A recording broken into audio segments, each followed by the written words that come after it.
Salut à tous, vidéo un petit peu particulière aujourd'hui, ça parle pas d'IA, pas de business, pas de marketing, ouais, c'est un petit peu philosophique on va dire. C'est ma vision du bonheur, de ce que j'ai appris en faisant du business, en faisant de l'argent. Qu'est-ce que ça m'a appris sur le bonheur, mon expérience, mon humble expérience, j'ai que 20 ans, mais je pense que ça a de la valeur et que ça a le mérite d'être partagé.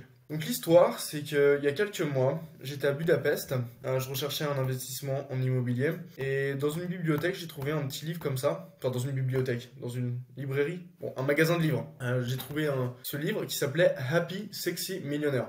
Bon, le nom est un peu pourrave, et de loin, on pourrait se dire que c'est un petit peu un livre bateau, développement personnel, pas très intéressant, avec les mêmes conseils répétés tout le temps. Mais en fait, le livre m'a particulièrement marqué. L'histoire, en fait, j'ai connecté avec l'histoire. Et dans ce bouquin, c'est l'histoire d'un mec qui est né en Afrique dans un village perdu, sans aucune thune, sans rien, donc une vie assez précaire.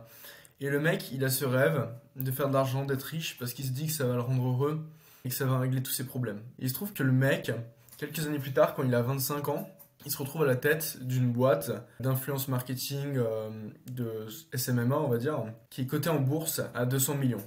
Et le jour où il apprend cette nouvelle, que sa boîte, elle vaut 200 millions, le mec, il ressent rien. Et il est là en mode, je suis censé ressentir quelque chose, qu'est-ce qui se passe? Rien du tout. Le mec, il se rappelle de quand il était jeune et il était aussi heureux quand il était jeune qu'à ce moment-là. Et du coup, derrière, il embouche sur les leçons qu'il a appris. Quand j'étais gamin, mes parents ils me demandaient qu'est-ce que tu veux faire plus tard, je répondais riche. Parce que je leur ai dit, voilà, moi je serais riche parce que comme ça je serais tranquille, je pourrais faire ce que je veux, j'aurais aucun problème, tout ira bien, je serais heureux, etc. Je pensais vraiment ça. Et en fait, après avoir fait de l'argent en 2021, en 2022, j'ai eu un peu cette période un peu spéciale que j'appelle le syndrome post-argent. C'est une sorte de remise en question parce que mes croyances ont été bouleversées en fait. Dans le sens où j'étais persuadé, mais à un point, vraiment une conviction profonde.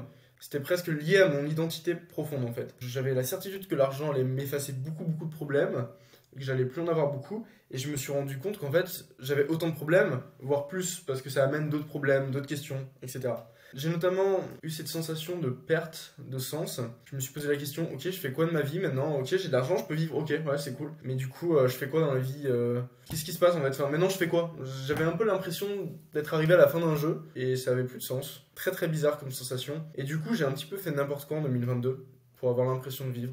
Donc aller en boîte de nuit, aller sur un yacht, etc. Des trucs qui me correspondent pas vraiment à qui je suis. Moi, je suis pas un mec fêtard du tout. J'aime pas ça, je préfère rester tout seul.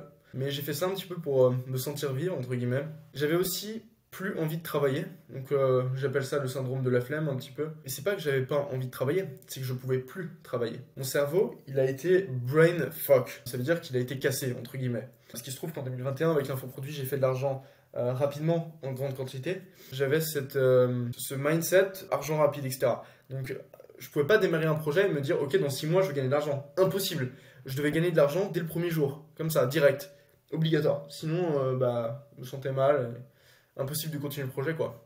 Pas la volonté, pas l'envie. Donc j'ai eu ça pendant toute une année, pendant tout 2022, et c'est seulement depuis quelques mois, notamment quand j'ai commencé à parler d'IA, à faire cette audience, etc., ma chaîne YouTube, etc., que ce syndrome est passé et que je peux enfin retravailler sur un projet long terme avec une gratification lente, quoi. Et donc voilà, je me suis rendu compte que quand j'étais gamin, j'avais totalement tort sur le bonheur. J'en ai retiré quelques leçons que je vais partager. Je dis pas que c'est la vérité absolue, mais c'est mon expérience. Et j'espère que ça peut aider ou faire réfléchir au minimum. Pour moi, on peut augmenter le bonheur avec l'argent à condition qu'il soit bien dépensé. Vers fin 2022, j'ai commencé à utiliser mon argent plus intelligemment pour mon bonheur en fait. J'ai pris un coach sportif à la salle, j'ai pris des séances de massage, je suis allé au spa, enfin prendre soin de moi. J'ai vécu des expériences à la place de payer pour du matériel, ce que j'avais fait en 2022. J'ai commencé à plus m'intéresser aux expériences, donc par exemple faire un saut en parachute à la place d'acheter un sac ou une connerie quoi.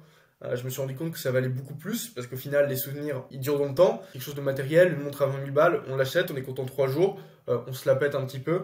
Et en fait, après, on se rend compte que bah ouais, c'est un morceau de métal quoi, ça sert à rien et on s'en rappelle pas. C'est pas quelque chose qui reste, c'est pas quelque chose que tu racontes à tes gamins quoi. Le dernier point, je m'en suis vraiment rendu compte, c'est que si j'ai pas un projet difficile, un projet ça peut être n'importe quoi, hein. Ça peut être un business, une mission de vie ou j'en sais rien, qui est difficile, Et avec ce sentiment de progression, d'avancer, en fait, je peux pas être heureux. Je ne peux pas être heureux. Le truc qui me rend heureux, c'est de jouer aux jeux vidéo, c'est de monter les levels. Ok, je m'améliore en level santé, je m'améliore en level relation, je m'améliore en level finance. Ok, bah j'améliore les levels. Et en fait, c'est juste ça. Je vis la vie comme un jeu vidéo. Je cherche juste à progresser, c'est tout. C'est mon seul but dans la vie. Et ça me rend vraiment heureux. Quand j'apprends de nouveaux trucs, quand je découvre de nouveaux trucs avec des gens, etc.